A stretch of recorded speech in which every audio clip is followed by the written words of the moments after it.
December 17th, 2025 will go down as one of the craziest days, not only in the 2025 season for the Miami Dolphins, but in the history of the Miami Dolphins. The plug has been pulled.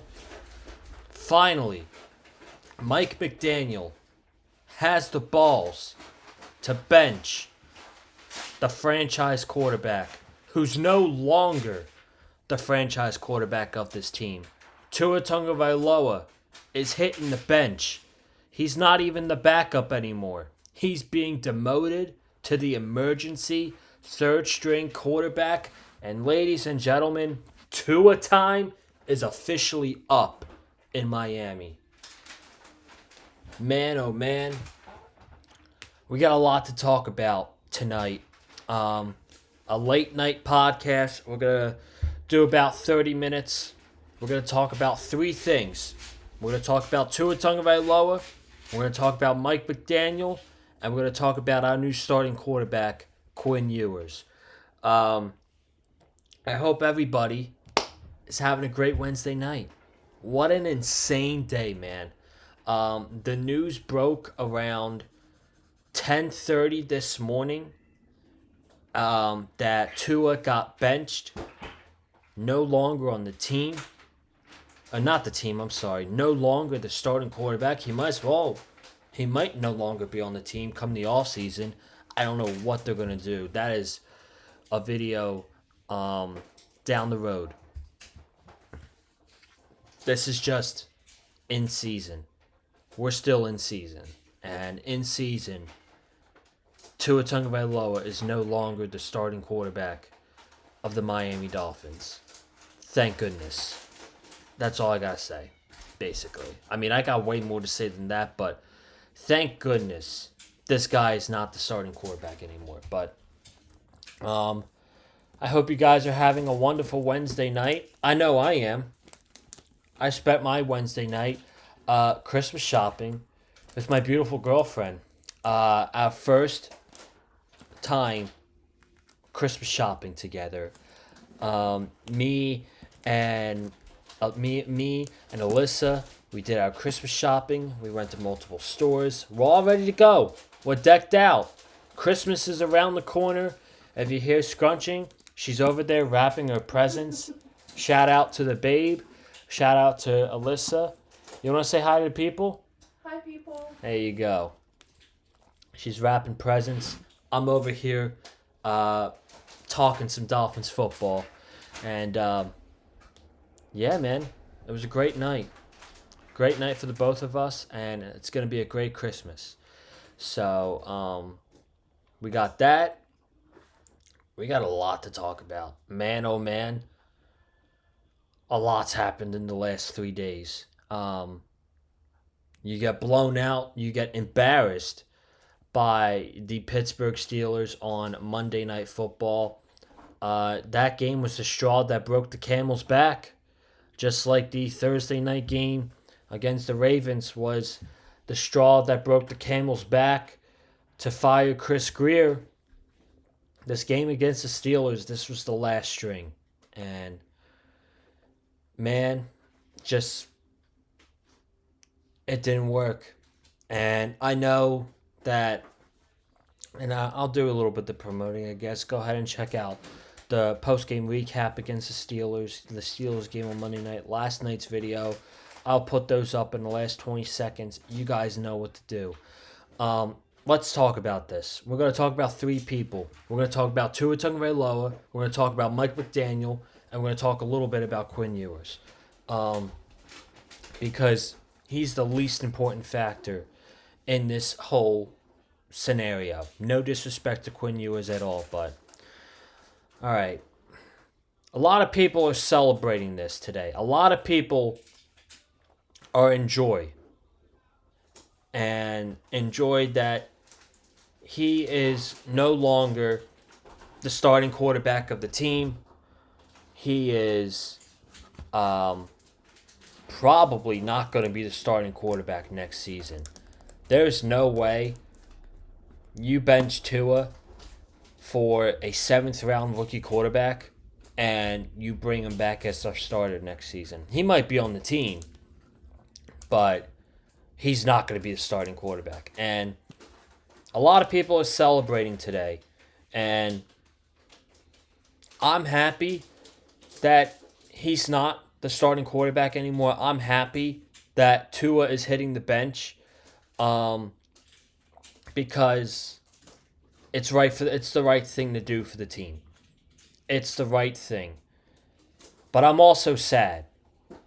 And I'm going to tell you why I'm sad. I'm sad because Tua Tagovailoa was the first quarterback ever in my lifetime that made me believe. He made me believe that he could actually be the franchise quarterback for years and years and years and years. And I absolutely believe that. And he went through a lot in 2020 and 2021 with a head coach that didn't want him. Brian Flores absolutely wanted nothing to do with Tua Tagovailoa. He was a broken man with Brian Flores. And he came into the offseason, and the organization had to choose between Brian Flores and the young quarterback, and they chose Tua, and they decided to fire Brian Flores. They bring in Mike Mcdaniel, and his main job is to fix the quarterback, is to fix Tua Tagovailoa. And we'll talk about that later when we get to Mike. But Tua, he had a really good year in 2022. He had a great year in 2023. But then he collapsed late in the year. He got to play the good teams. He got to play the Ravens. He was awful. He got to play the Bills for the AFC Championship, the AFC East Championship. He was awful. And he got to go on the road, his one playoff game in his career, on the road against the Kansas City Chiefs, prime time, wild card weekend, -4-degree weather. Horrible. And 2024, he had a bad year. He had a bad year in 2024. And we're like, all right, let's see if he can rebound in 2025. And in 2025, he's had his worst year of his career. And it's not even close. The mistakes he was making in 2020 and 2021, you're used to that because it's a growing pain, and you're watching these games. You're like, yeah, he's playing bad, but he's had a couple good games here, and he can get better at this, and he can improve with this in the offseason, and he's working with the right people, and he's got the right people in his ear, and it just all went away. It just completely all went away. And, when people ask me at work, hey, man, what happened to Tua? What's going on with Tua? Why is he not the same quarterback he was many years ago? And it's very unfortunate, but my answer is, I don't know. Legitimately, that's my answer. I don't know what happened to him. I don't know if it's the hip from last year. I don't know if it was the 4 concussions he's had in his career. We can clearly tell with the play on his field that he's had people chirping in his ear that he's got to protect himself and he's got to be careful on the football field. And I mean, he is overprotective at this point. It is just It's painful. It is absolutely painful watching him play football. He cannot move in the pocket. Um, he doesn't throw the ball away. He can't run. He's diving a yard short. He did it against the Saints, 3rd and 4. I mean, the fucker thought he had the first down, and he was a yard and a half short. 3rd and 2 last week or Monday night. He dives a yard short. He can't run. He's got no mobility. He's got happy feet in the pocket. That interception on Monday night to Asante Samuel, that's something that you do your rookie year. That's putrid. That interception was putrid. And that football was in the air forever. And it's like you just can't take it anymore. You can't take it anymore seeing him throw horrible interceptions. And that was his bread and butter in the early years with Mike McDaniel, is taking care of the football. And now all the memes, all the mockery, Tua turned the ball over. That's true. That is 100% true. Because he leads the NFL in interceptions. Tua turned the ball over is actually a real thing. It's not a meme. It's not a mockery that fans and analysts were making around the National Football League. It's actually a reality. And that breaks my heart that it's a reality, because I'm going to be honest with you guys, man. When we drafted Tua, man, I was so excited. This was before I started doing content on the Big Fight Fuel channel right here for the Miami Dolphins, but I was so on board with tank for Tua and tanking purposely to get a good draft pick so that we could get Tua. He was the shits coming out of college, and he got that hip injury, and we still drafted him. And I was still ecstatic. And I ended up buying his jersey. And, I'm just so pumped. And he comes in that game against the Rams, and he wins.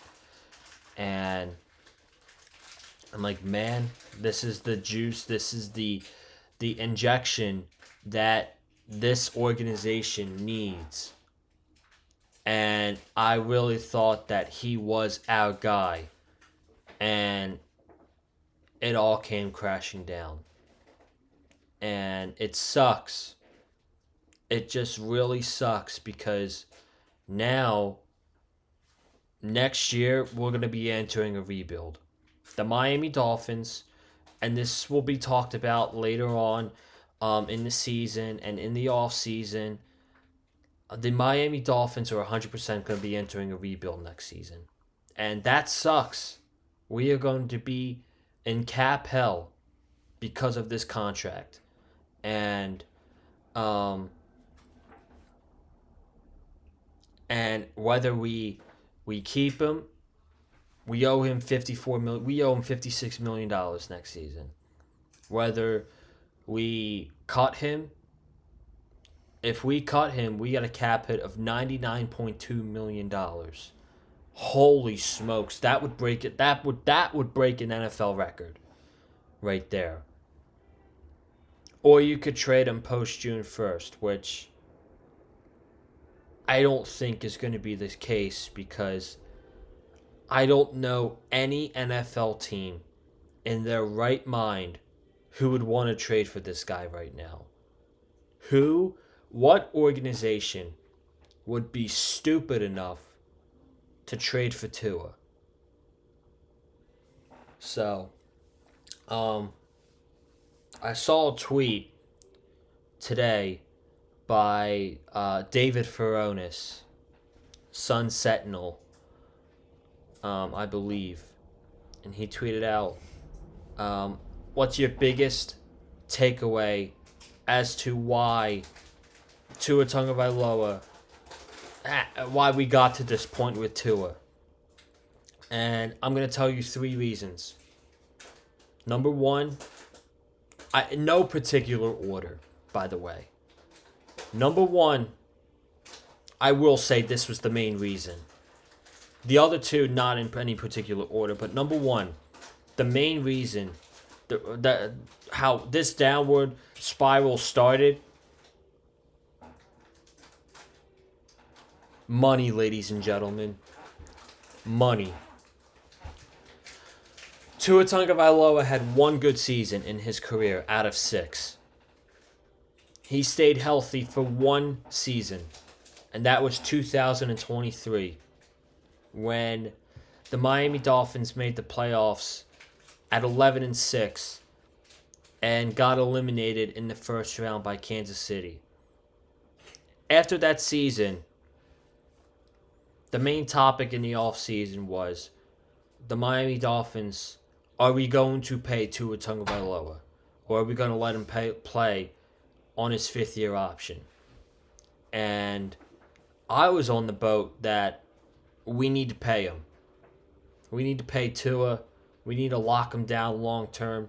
We need to get our we need to lock up our franchise quarterback long term.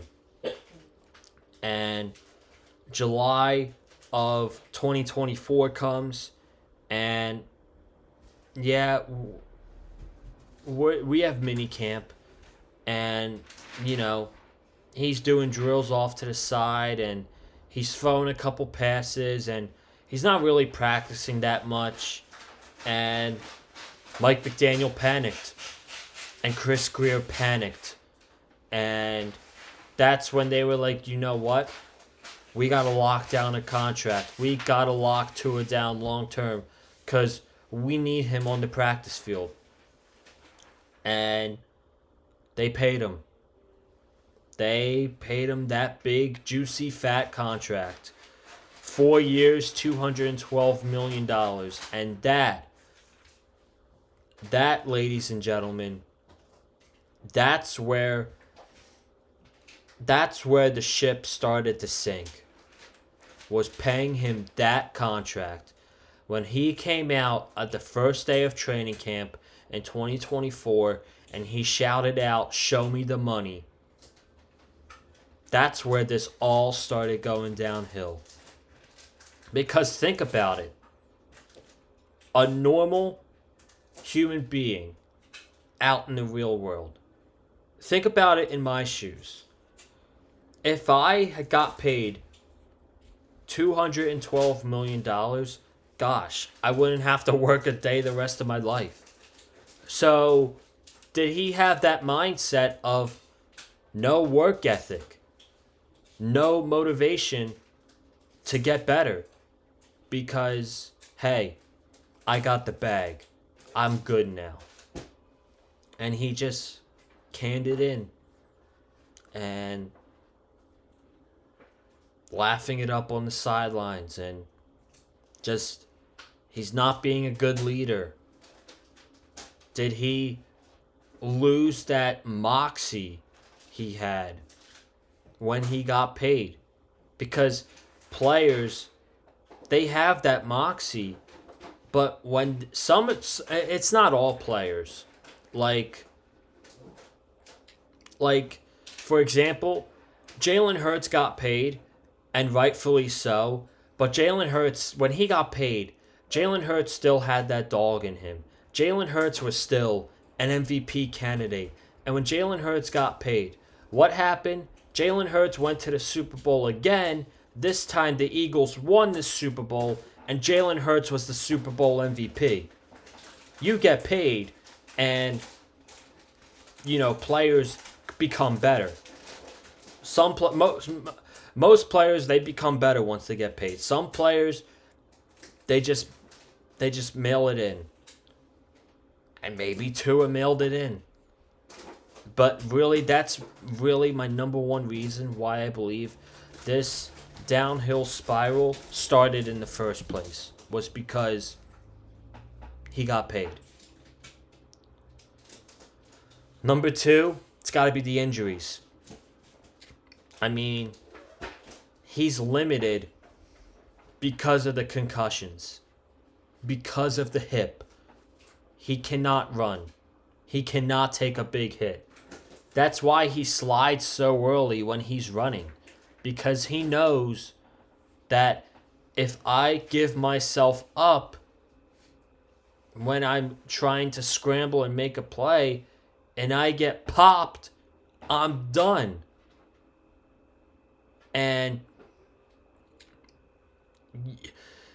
it's probably insane the amount of people he had in his ear after the concussion against Cincinnati, the concussion against Green Bay in 2022, the concussion last year against Buffalo on Thursday night.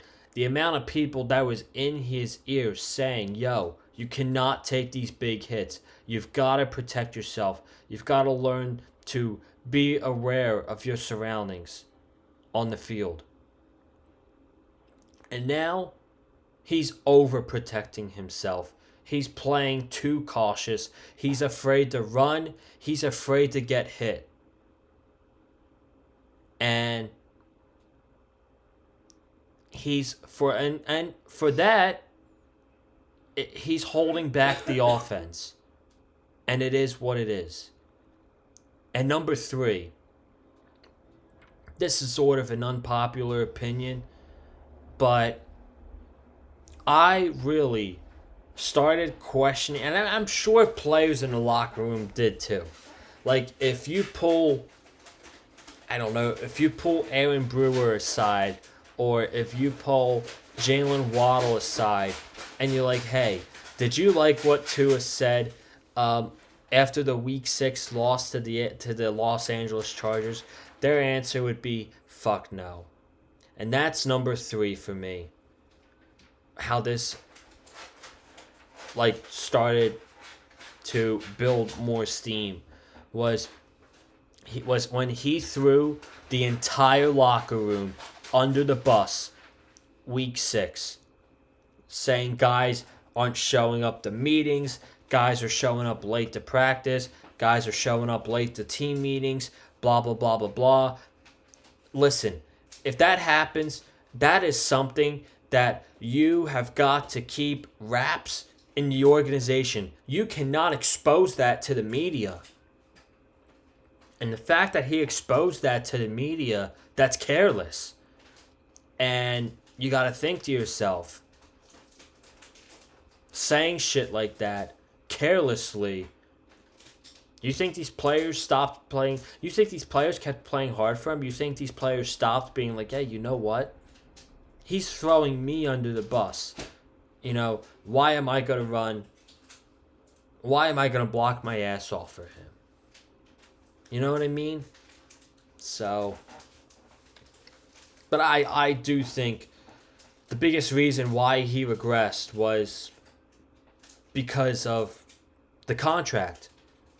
And he felt satisfied after getting paid. And now it's not anybody's fault but his. It's nobody's fault but Tua's. It's not the offensive line's fault. This is the best the offensive line has looked in years. Since, I would say, 2022. This is probably the best the offensive line has looked. It's not their fault. It's not the running game's fault. The Dolphins have a really good running game. That is one thing they have fixed this year, as they've been able to run the football. It's not the running game. It's not the receivers. It's not Tyreek Hill getting hurt. The only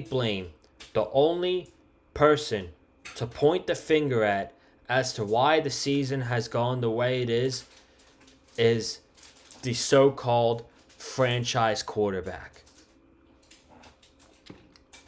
Now, let's talk about Mike McDaniel, because this is a big deal for Mike McDaniel too.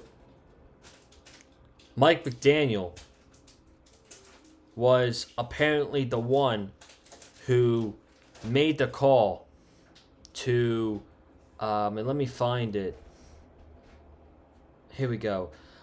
Mike McDaniel was apparently the one who made the call to bench Tua. It was solely on Mike McDaniel. I don't believe that. I don't believe that for a second. And I'm going to tell you why. Because this guy was the number one reason why Tua Tagovailoa got paid in July of 2024. It's because he wasn't practicing at minicamp, and he panicked, and he went to Mr. Ross, and he was like, man, whatever we got to do, let's get that contract for Tua now, because I need him out on the field. And those two, I don't care what he's saying now, what the relationship is like now that he's benched Tua. Tua and Mike are tied to the hip. As long as both of them are in Miami, they are tied to each other. I don't care what anybody says. Those two are tied to each other. So, I don't believe that. I don't believe that this decision is solely on Mike McDaniel, because he did reveal that he did talk to Stephen Ross on Tuesday, but he didn't mention what he said in the conversation with Mr. Stephen Ross. And he would be open to it a little bit, and he would give you some nonchalant answer that, oh, the owner wants to win, the owner wants to see better play. Of course the owner is going to say that. But when he goes out and he says, what me and Mr. Ross talked about, we're going to keep to ourselves, something's up. Something is up. So I think that he told McDaniel, listen, Mike, you are coaching for your job these last 3 games. I don't care that we're eliminated from the playoffs at this point. You are coaching for your job these last 3 games. And I cannot take watching this quarterback anymore. I have seen enough of Tua, and I don't want to see him anymore this season. You want to keep your job? You have to prove to me that you can run your offense and your system with either Zach Wilson or Quinn Ewers. And in the back of his head, Mike is like, oh shit, my job is really in the hands of either Zach Wilson or Quinn Ewers. That's what I think. That's genuinely what I think how the conversation went with Mike McDaniel and Stephen Ross on Tuesday. Let me see. I'm going to play a couple sound bites for you. This was Mike McDaniel today on Quinn Ewers giving the team the best chance to win these final 3 games of the season. I think I don't trivialize, seasons, games. This 2025 team needed me to make the decision solely for what gives us the best chance to win. That includes all players. I understand the pros and cons of all the different formats of the way I play this out, but I need convicted quarterback play. This team needs convicted quarterback play. I thought Quinn gave us the best chance to do that, and that's why I did it. Quinn gives us the best chance to do that. Wow, man. Quinn gives us the best chance to win. That is cold. That is cold. McDaniel says Quinn gives us the best chance to win. Listen. You might have owned up to your mistake about Tua getting paid, and that's fine. But at the end of the day, you and Chris Greer were the main reasons why Tua Tagovailoa got paid. And that's going to be the main reason you get fired after this season. Is because you put your case in for why this guy should get paid. And now he's screwed. The organization is screwed because we have to pay Tua, who's a really, really awful quarterback. We're screwed because we have to pay him this massive contract. He's owed $56 million. Think about that. The biggest problem on the Miami Dolphins right now is the most expensive player on this team. That's not good. That's not good. And Mike can, send him to the bench all he wants, makes the decision to bench Tua. Maybe he learned his wrong. Maybe he knows he made a mistake. That doesn't mean he gets to keep his job. I think for him to keep his job, they've got to win at least 2 of these 3 games. And Quinn Ewers has to play really good. What's basically happening here is if Quinn Ewers doesn't ball out these last 3 games, Mike's gone. Which, honestly, I would be totally happy with. Because what has this guy proven that he deserves to come back here for a 5th season? Refuses to make adjustments in the middle of the game. What's going on at halftime, by the way? The third quarter is an absolute train wreck every week. Every week we gotta fucking watch the Miami Dolphins play football. And it's an absolute train wreck in the third quarter. Not only on offense, but on defense. What's going on at halftime? Refusing to make adjustments after the season, where every team in the league after the 2023 season has caught on to what your offenses looked like. Refusing to go out and get a competent quarterback for the 2024 season. For Tua Tagovailoa, he gets a concussion week 2, you're fucked. What else? What else can I say? Not preparing the team. 4-13 in primetime games. That's another one. Because most of the time, if you're in primetime games, you're playing good teams. And having a record of 4-13 in primetime games is absolutely pathetic. And this guy was known as an offensive guru. His main job coming to Miami, his main job was to fix Tua. And I'm sorry, but Mike failed at his job. And because he failed at his job, he deserves to get fired from his job. He deserves to be relieved from his duties. And don't give me the excuse that the players, they didn't quit on him when they started the year 1-6. That's bullshit. They are professional athletes. They get paid to play in the NFL. You think Minkah Fitzpatrick is playing his ass off the second half of the season because he's playing for Mike McDaniel? No, because he's a professional and he's getting paid. Zach Sealer, Jordan Brooks. Bradley Chubb. You think any of these guys are like, yeah, I would die on that field for Mike McDaniel. I'm playing my heart out for Mike McDaniel. No, they're playing their heart out because they're getting big paydays.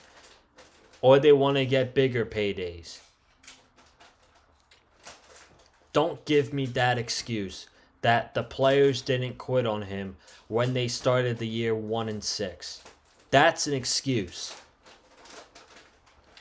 So, this is how it's going to go for Mike. It's going to depend on these last 3 games. This is how it's going to go. Two things are either going to happen.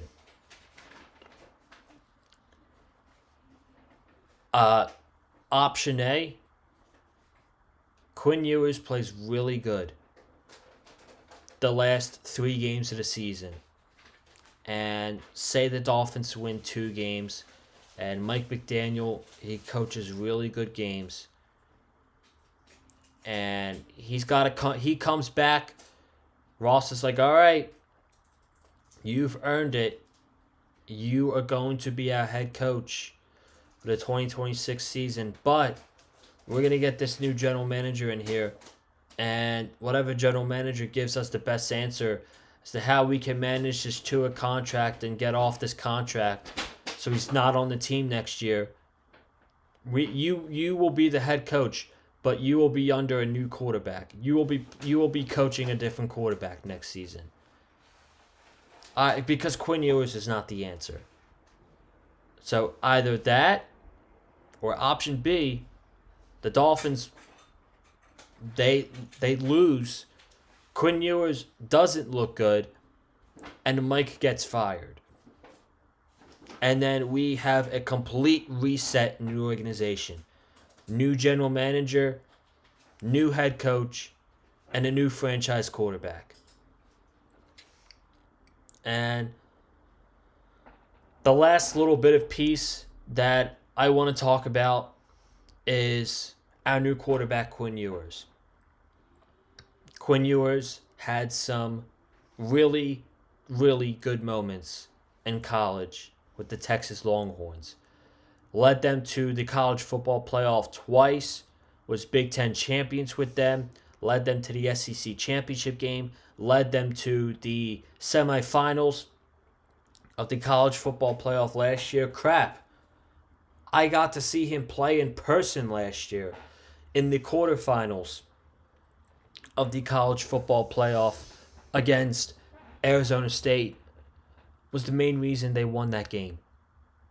Quinn Ewers absolutely balled out in that game against Arizona State. And when he played for us in preseason, when he was on the field in preseason, he had his lows, but he definitely had his highs as well. And he had a pretty decent preseason for the Miami Dolphins. So you're going into a situation where you're 6-8.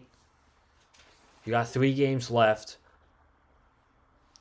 You got a 7th round rookie quarterback starting these games.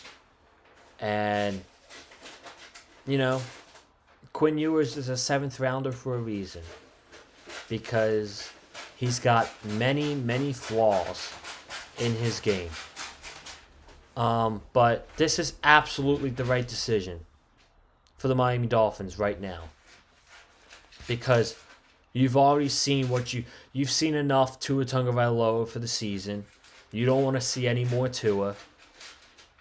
Zach Wilson, you've watched him for many, many years with the Jets. You know who he is. He's probably not going to be on the team next year. Even though you paid him $6 million to come in here and be a backup. What a waste. The correct option was to go with Quinn Ewers. Because who knows? You might have something in Quinn Ewers that you don't know. He might turn out to be another Brock Purdy. I don't know. You know what you got in Tua. You know what you got in Zach Wilson. You don't know what you got in Quinn Ewers. This is the right move to do. Let's see what we got. And guess what? I have low expectations for Quinn Ewers these final 3 games of the season. But guess what? Honestly, ladies and gentlemen, who gives a fuck? The guy's a 7th round rookie quarterback. I don't expect him to go into these games and light the world up on fire. Now, we'll talk more about it on Friday, but for his first game ever in the NFL, he doesn't have a bad matchup. The Cincinnati Bengals are one of, if not the worst defense in the NFL. So for his first ever career start, this might be a pretty good situation for Quinn Ewers. Who knows? But he's a 7th round rookie quarterback for a reason. I don't have much I have very low expectations. And that's okay. And I don't think Quinn Ewers is the long-term answer. I don't think he's playing for a potential starting quarterback job in 2026. He's not the guy. He was drafted in the 7th round for a reason. But these final 3 games, you don't know what you got in Quinn Ewers. And guess what? Quinn Ewers playing gives us Dolphins fans a reason to A, watch these games, and B, cheer on the Dolphins to win. Because if they win, and they win these games because of Quinn Ewers, that's a good thing, ladies and gentlemen. That's a really damn good thing. Now, I don't think he's playing for, like I said, I don't think he's playing for a starting quarterback job in 2026. What I do think he's playing for, though, is, respectfully, he's playing to either A, be the backup next season because he'll still be under a rookie deal, and that would be great. That way we don't have to go into the free agency market and pay someone $6, $8, $9 million to come play the backup role, to be the backup quarterback. So he's either playing to be the backup or have a quarterback competition with whoever comes in the offseason, whether they sign someone in free agency, whether they draft someone in the draft, have an open competition to see who the starting quarterback is for next season. Because, ladies and gentlemen, Tua time is over. Tua time is officially over in Miami. There's no coming back from this. Tua Tagovailoa, I could promise you. And like I was wrong about paying Tua. And I admit I was wrong. I promise you, Tua is not going to be the starting quarterback for the Dolphins in 2026. And if I'm wrong, I will come on here and tell you, hey, I was wrong. But you don't get benched for a 7th round rookie quarterback and come back the following season to be the starter. That doesn't happen. That just simply doesn't happen. But hey,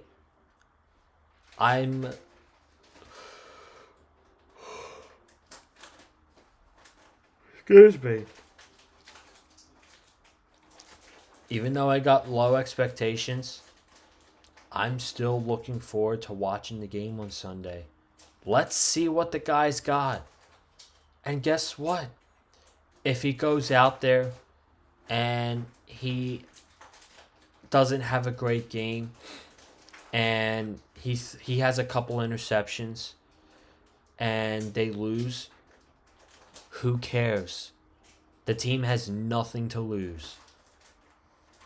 They have nothing to lose at this point. So, we'll see, man. We'll be back Friday previewing the Cincinnati Bengals against the Miami Dolphins. Hard Rock Stadium. Dolphins are going to be in their throwback uniforms this week. How about it? Quinn Ewers is first start in the NFL. He's rocking the throwback uniforms. Hell yeah, man. We'll talk about that game on Friday. We'll talk more about Quinn Ewers on Friday. I wanted to, get him in a little bit because he's now a quarterback. But we're going to talk more about Quinn Ewers on Friday. This was mainly a podcast about two people, Mike and Tua. So, that's all I got. That's all I got, ladies and gentlemen. Thank you so much for joining. Be sure to subscribe to the Big Fat Fuel channel. We'll be back Friday to preview your Miami Dolphins going up against the 4-10 Cincinnati Bengals. Comment down below your thoughts about Tua Tagovailoa getting benched. Finally, are you happy? You are delusional if you say you're mad about this. And that's another thing too. I'll talk more about it on Friday, but if Quinn Ewers goes out there and he doesn't play good, you will have fans taking victory laps because the fan base sucks.